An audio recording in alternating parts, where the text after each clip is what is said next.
तेरे जीवन में अगर पढ़ाई का घोल होगा तभी तो तेरे जीवन का कोई मोल होगा। तो स्वागत है हमारा यूट्यूब चैनल में। देखिए आज के इस वीडियो में देखेंगे हम लोग क्लास 9 का जो आपका 28 जून को एग्जाम होगा सामाजिक विज्ञान का, उसका आज हम लोग जो मोस्ट वीवीआई सब्जेक्टिव प्रश्न को आज के इस वीडियो में देखने वाले हैं जो आपका डायरेक्ट एग्जाम में पूछा जाएगा। और आज के इस महा एपिसोड के वीडियो में शुरू से लेकर अंत तक बने रहिएगा। दोस्तों के साथ इस वीडियो को जरूर शेयर कीजिएगा और चैनल पर पहली बार आए तो चैनल को सब्सक्राइब करके साथ ही बेल आइकन को प्रेस कर नोटिफिकेशन को ऑन कर लीजिएगा। और आज के इस महा एपिसोड वीडियो को एक एक प्रश्न को अच्छी तरह से देखिएगा क्योंकि आपका 28 जून को होने वाला एग्जाम में अधिक से अधिक प्रश्न पूछा जाएगा महा एपिसोड की वीडियो से। तो वीडियो को स्टार्ट करते हैं और आज की इस वीडियो पर अंत तक बने रहिएगा। दोस्तों के साथ इस वीडियो को जरूर शेयर कीजिएगा क्योंकि आपका जब एग्जाम होगा सोशल साइंस 28 जून को सेकेंड सीटिंग में इसमें अधिक से अधिक प्रश्न पूछा जाएगा। तो चलिए वीडियो को स्टार्ट करते हैं। तो इस महा एपिसोड का वीडियो में जितना भी प्रश्न बताने वाले हैं सभी को ध्यान से देखिएगा, हर एक प्रश्न को पूरी अच्छी तरह से देखिएगा और एक काम जरूर करिएगा, दोस्तों के साथ इस वीडियो को जरूर शेयर कीजिएगा। और हर एक प्रश्न आपके एग्जाम के लिए बहुत ही इंपॉर्टेंट है 28 जून को सोशल साइंस का एग्जाम के लिए, ठीक है। तो वीडियो को स्टार्ट करते हैं। तो देखिए आपका जो सबसे पहला प्रश्न पूछता है जर्मन संसद का क्या नाम था, ठीक है। जर्मन संसद जो आपका था उसका जो राइक स्टाक नाम था, ठीक है। जर्मन संसद का क्या नाम था, राइक स्टाक नाम था। आगे बढ़िए 2 नंबर में आपको पूछता है वैज्ञानिक वानिकी से क्या अभिप्राय है। वैज्ञानिक वानिकी से क्या अभिप्राय है, इसका उत्तर हो जाएगा वैज्ञानिक तकनीकों के प्रयोग द्वारा जंगलों के संसाधन का प्रबंधन और संरक्षण करने को वैज्ञानिक वानिकी कहते हैं। मतलब कि जो आपका वैज्ञानिक वानिकी जो है इसके द्वारा जितना भी जंगल संसाधन जिसके द्वारा बनता है, जंगलों के पेड़ पौधे काट कर संसाधन, उस पर प्रबंधन यानी रोक लगाया जाता है और अधिक से अधिक जंगलों को बचाया जाता है। इसी को क्या कहेंगे, तो वैज्ञानिक वानिकी कहेंगे, ठीक है। आगे बढ़िए आपका जो नेक्स्ट प्रश्न है 3 नंबर की, निर्धनता के किन्हीं 2 मुख्य आयामों को लिखिए, ठीक है। तो उत्तर हो जाएगा निर्धनता के 2 मुख्य आयाम लिखें। तो इसका आपका जो पहला में हो जाए जनसंख्या में वृद्धि। जनसंख्या जब वृद्धि होता है तो अब आपका निर्धनता जो है ज़्यादा होने लगता है, ठीक है। आगे बढ़िए नेक्स्ट पॉइंट आपका हो जाएगा कि शोषण निरक्षरता के कारण कारीगर मजदूर और किसानों का हर कोई शोषण करता है जिससे उचित मूल्य नहीं मिल पाता है और निर्धनता बढ़ जाता है। यानी कि जितना भी कारीगर है, पेंट करने वाला और घर बनाने वाला मजदूर हो गया, किसान हो गया, ये सबसे काम करवा कर और इसका जो जितना वेतन हो उतना वेतन नहीं देता है जिसके कारण ये जो निर्धनता की ओर बढ़ते जाता है, ठीक है। देखिए अगर आपको इस 3 यहाँ पर हम पॉइंट बता रहे हैं, अगर आपको इसमें से जो भी 2 अच्छा लगता है उसको लिख लीजिएगा, ठीक है। तीसरा में कि भूमि संसाधनों में कमी और बेरोजगारी। अगर जो है भूमि संसाधन में कमी आता है और या बेरोजगारी होता है तो इसके कारण निर्धनता जो अधिक फैलती है, ठीक है। आगे बढ़िए आपका 4 नंबर में कि सरकार बफर स्टॉक का निर्माण क्यों करती है। सरकार जो बफर स्टॉक का निर्माण क्यों करती है, उत्तर हो जाएगा बफर स्टॉक का इस्तेमाल कमी वाले क्षेत्रों में अच्छे समाज के गरीब वर्गों में बाजार कीमत से कम कीमत पर अनाज के वितरण के लिए किया जाता है। इस कीमत को निर्गम कीमत कहते हैं। या खराब मौसम में या फिर आपदा काल में अनाज की कमी की समस्या हल करने में मदद करता है। मतलब कि आपका जो सरकार जो बफर स्टॉक का निर्माण क्यों करती है, ठीक, बफर स्टॉक।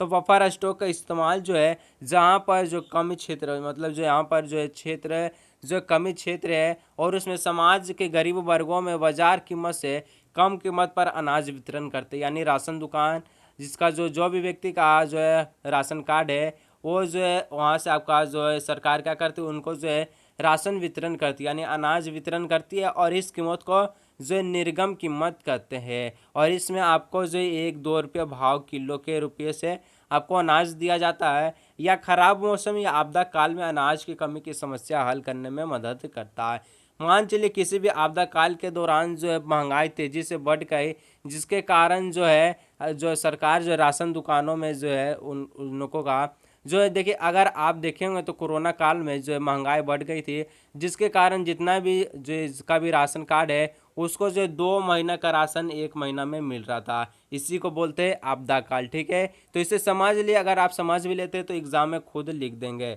आगे बढ़िए आपका जो 5 नंबर का प्रश्न हो जाएगा कि अधिकार से आप क्या समझते हैं, ठीक है। उत्तर हो जाएगा सरकार द्वारा प्रत्येक व्यक्ति को कुछ विशेष सुविधा या हक दिया जाता है जिसे अधिकार कहते हैं। मान के चलिए आपको जो सरकार किसी भी प्रकार का सुविधा देता है उसी को हम लोग क्या कहेंगे, तो अधिकार कहेंगे। उसका बाद देखिए आपका जो 6 नंबर का प्रश्न पूछता है मतदाता सूची क्या, ठीक है। मतदाता सूची क्या, उत्तर हो जाएगा मतदाता सूची उस सूची को कहते हैं जिसमें जो है उन सभी व्यक्तियों का नाम आता है जो मतदान कर सकते हैं। यानी जो आपका मतदाता सूची किस सूची को कहेंगे, जिसमें जो जितना भी व्यक्ति जो है वोट दे सकता है, ठीक है। जिसका 18 साल उम्र हो गया, जिसका पास वोटर ID कार्ड है, वो सभी मतदान देते यानी वोट दे सकते, इसी को कहते हैं मतदाता सूची। अपने शब्दों में उत्तर लिखेगा, कोई दिक्कत नहीं है। आगे बढ़िए 7 नंबर प्रश्न की ओर कि भारत में किस प्रकार की जलवायु पाई जाती है। तो भारत में आपका मानसूनी जलवायु पाई जाती है, ठीक है। उसका बाद देखिए आपका जो नेक्स्ट प्रश्न 8 नंबर का पूछता है कि जर्मनी में नाजीवाद को उदय का क्या कारण था, ठीक है। इसका उत्तर हो जाएगा जर्मनी में नाजीवाद को उदय का मुख्य कारण जर्मनी की आर्थिक मंदी, वायुमंडल गणराज्य की असफलता, साम्यवाद का डर या उद्योग के विरुद्ध नीति, जर्मनी के जो संविधान की कमियां और हिटलर का व्यक्तित्व, यह सभी कारण था जिससे क्या जर्मनी नाजीवाद का उदय हुआ। जर्मनी में नाजीवाद का उदय का यही कारण था जिसमें जो आपका जर्मनी की आर्थिक मंदी हो जाए, अब इसका वायुमंडल गणराज्य की असफलता, इसका जो साम्यवाद का डर है, इसका संविधान की कमियां, किसका जर्मनी का, यही सब के कारण जो जर्मनी में नाजीवाद का उदय हुआ। आगे बढ़िए 9 नंबर प्रश्न की ओर पूछता आपका कि बस्तर के लोगों ने अंग्रेज के विरुद्ध विद्रोह क्यों किया, ठीक है। जो बस्तर का लोग था अंग्रेज के विरुद्ध जो विद्रोह क्यों किया, उत्तर हो जाएगा बस्तर में आदिवासी सबसे ज़्यादा। देखिए सबसे पहले बस्तर में आदिवासी बहुत रहते थे और ये जो शासन किसके ब्रिटिश शासन के विरुद्ध जो 1859 में वृक्ष का नाम है साल के वृक्ष को बचाने के लिए विद्रोह किया था, जिसे कोई भी विद्रोह से नाम से जाना जाता है। बस्तर में आदिवासी जनजीवन पूर्णतः वनों एवं उससे मिलने वाले वनोपज पर जो आधारित है, ठीक है। वन और आदिवासी का अटूट गठबंधन हजारों साल जो है पुराना है। वनों के लिए आदिवासी जान दे भी सकते हैं, जान ले भी सकते हैं। इस प्रकार वनों को बचाने के लिए बस्तर के लोग ने अंग्रेजों से विद्रोह किया था। मतलब कि एक वृक्ष था जिसका नाम साल था, ठीक है। साल के वृक्ष को बचाने के लिए जो बस्तर के लोग जो अंग्रेजों के साथ विद्रोह किया था, क्योंकि ये जो वृक्ष है उनके जो अटूट गठबंधन था, यानी उनसे बहुत अधिक लगाव था, जिसके कारण जो वो उसको वृक्ष को बचाने के लिए अंग्रेज के साथ विद्रोह किया था भारत के मतलब बस्तर के जो लोगों, ठीक है। आगे बढ़िए 10 नंबर का प्रश्न है कि भारत में निर्धनता रेखा का आकलन किस प्रकार किया जाता है। सिर्फ भारत देश का पूछा, ठीक है।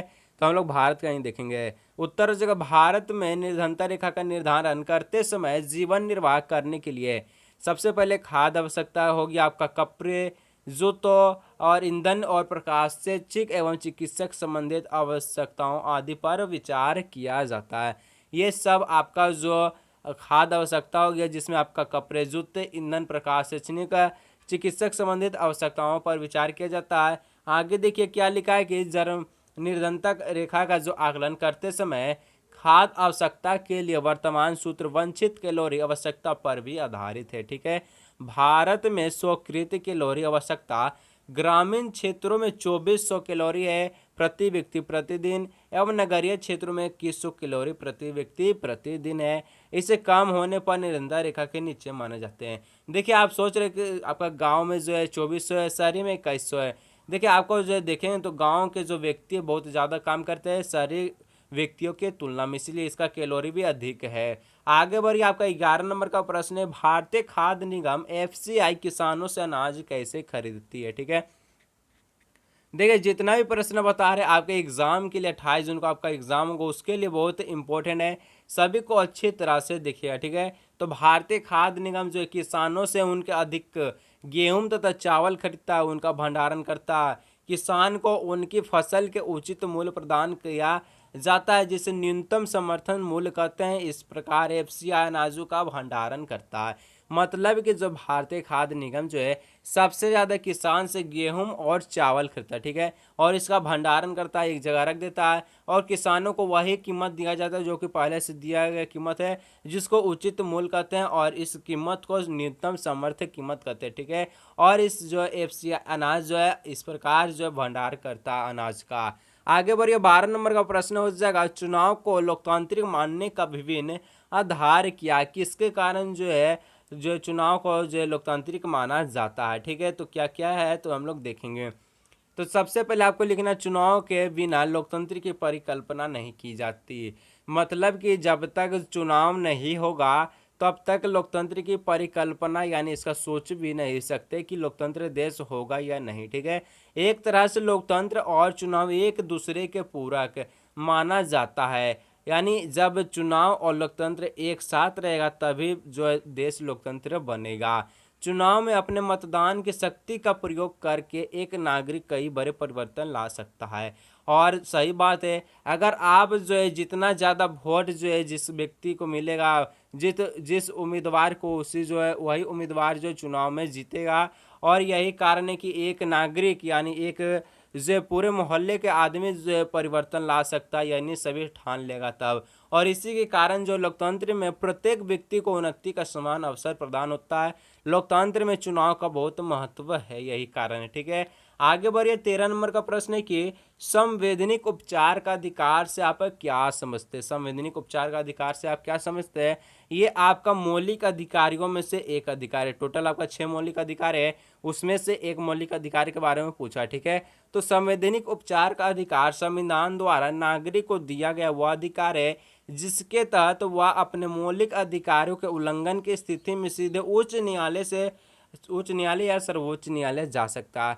यानी कि ये जो आपका संवैधानिक उपचार जो मौलिक अधिकारों में से एक अधिकार जिसके द्वारा संविधान देता, अगर इसको कोई नागरिक, ठीक है, इसको जो है इस मौलिक अधिकारियों को कोई भी उल्लंघन करता है किसी भी स्थिति में, तो जो है सीधा उच्च न्यायालय या सर्वोच्च न्यायालय, उच्च न्यायालय कहें तो राज्य में जा सकता है, सर्वोच्च न्यायालय कहें तो दिल्ली में भी जा सकता है। ठीक है, आगे बढ़िए। आपका नेक्स्ट प्रश्न है 14 नंबर की, भारत की जलवायु को प्रभावित करने वाले वो कौन कौन से जो है कारक है। ठीक है, तो किसके कारण जो है भारत की जलवायु जो है प्रभावित होती है। ठीक है, ये कौन सा कारण है जिसके द्वारा भारत की जलवायु प्रभावित होती है।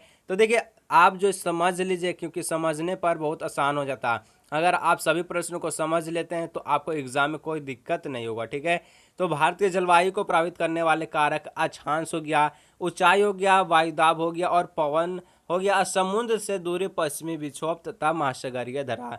ये सभी के कारण क्या भारत की जलवायु प्रभावित होती है।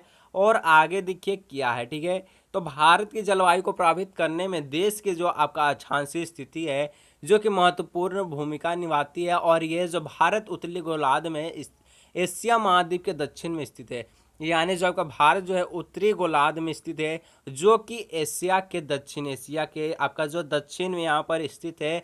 और इसका जो बीच यानी कर्क रेखा जो भारत के बीचों बीच होकर जो गुजरती है। ठीक है, और यही कारण है भारत की स्थिति, इस विशिष्ट स्थिति के कारण जो इसके दक्षिण भाग में उष्णकटिबंध जो है आपका जलवायु और इसके उत्तरी भाग में महाद्वीपीय जलवायु पाई जाती है। यानी भारत के उत्तरी यानी कहें तो ऊपरी भाग में महासागरीय महाद्वीप आपका जलवायु और निचली यानी आपका दक्षिणी भाग में इसका उष्णकटिबंध जलवायु पाई जाती है। आगे बढ़िए। आपका 15 नंबर प्रश्न की ओर कि युद्ध से जंगल क्यों प्रभावित होता है। ठीक है, युद्ध से जंगल जो है क्यों प्रभावित होता है। उत्तर हो जाएगा युद्ध से जंगल निम्न कारणों से प्रभावित होता है। पहला कारण हो जाएगा कि आपका युद्ध की जरूरत को पूरा करने के लिए लकड़ी की मांग बढ़ जाती है और इसे अधिक से अधिक वन काटे जाते हैं। मान चलिए जब जहाँ युद्ध होगा, ठीक है, युद्ध होने पर हथियार का जरूरत पड़ता है और हथियार दो ये चीज़ से बनता है, एक आपका लोहा हो गया और एक आपका लकड़ी हो गया। ठीक है, और लकड़ी की मांग के लिए जो है अगर लकड़ी का हथियार बने तो इसके लिए तो वृक्ष की कटाई होगी यानी जंगल का कटाई होगा, तो इसके लिए अधिक से अधिक वन को काटे गए।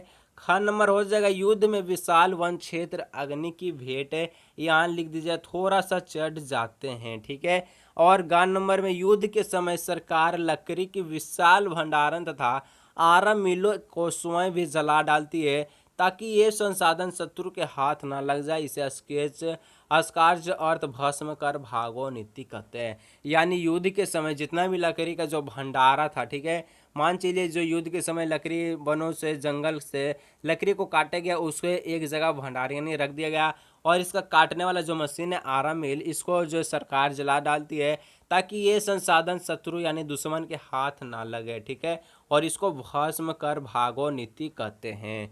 आगे बढ़िए आपका 16 नंबर प्रश्न के निर्धनता को दूर करने के लिए सरकार द्वारा शुरू से किए गए किन्हीं तीन निर्धनता उन्मूलन कार्यक्रमों का वर्णन कीजिए। ठीक है, शुरू से तीन गो का वर्णन करना है। उत्तर हो जाएगा निर्धनता को दूर करने के लिए सरकार द्वारा शुरू से किए गए कार्यक्रम ने निम्नलिखित है। पहला कारण हो जाएगा आपका प्रधानमंत्री रोजगार योजना। ठीक है, तो इस कार्यक्रम को 1993 के आरंभ में किया गया था। तो प्रधानमंत्री रोजगार योजना आपका 1993 में आरंभ किया गया था। इसका उद्देश्य था कि ग्रामीण और नगरीय क्षेत्रों में शिक्षित बेरोजगार युवाओं के लिए रोजगार के अवसर जो है सृजित करना। यानी कहें तो जितना भी जो आपका ग्रामीण गांव के लोग या शहरी में जितना भी शिक्षित पढ़े लिखे युवा हैं, यानी जितना भी आपका जो गांव और आपका जो शहरी क्षेत्र में जितना भी पढ़ा लिखा जो है उसको जो रोजगार प्राप्त करना, यही आपका प्रधानमंत्री रोजगार योजना हो जाएगा, जो कि 1993 में आरंभ किया गया। नेक्स्ट आपका हो जाएगा ग्रामीण रोजगार सृजन कार्यक्रम। तो इस कार्यक्रम को 1995 में आरंभ किया गया, यानी 2 साल बाद। और इस कार्यक्रम का जो आपका उद्देश्य था ग्रामीण क्षेत्रों या छोटे शहरों में स्वरोजगार के अवसर सृजित करना। 10वीं पंचवर्षीय योजना में इस कार्यक्रम के अंतर्गत आपका जो लाख नए लोगों के अवसर सृजित करने का लक्ष्य रखा गया। तो आपका ग्रामीण रोजगार सृजन कार्यक्रम को 1995 में आरंभ किया गया था। ठीक है, और इसका उद्देश्य भी वही था कि छोटे आपका जो ग्रामीण क्षेत्रों और छोटे शहरों में स्वरोजगार अवसर प्राप्त, यानी जो इससे रोजगार प्राप्त करना, और 10वीं पंचवर्षीय योजना में जो इसका जो रोजगार का अवसर सृजित करना का लक्ष्य है। ठीक है, आगे बढ़िए आपका जो 3 नंबर का पॉइंट हो जाएगा राष्ट्रीय ग्रामीण रोजगार अधिनियम 2005। इस अधिनियम को सितंबर 2005 में पारित किया गया। इस अधिनियम का नाम बदलकर महात्मा गांधी राष्ट्रीय ग्रामीण रोजगार गारंटी अधिनियम कर दिया गया।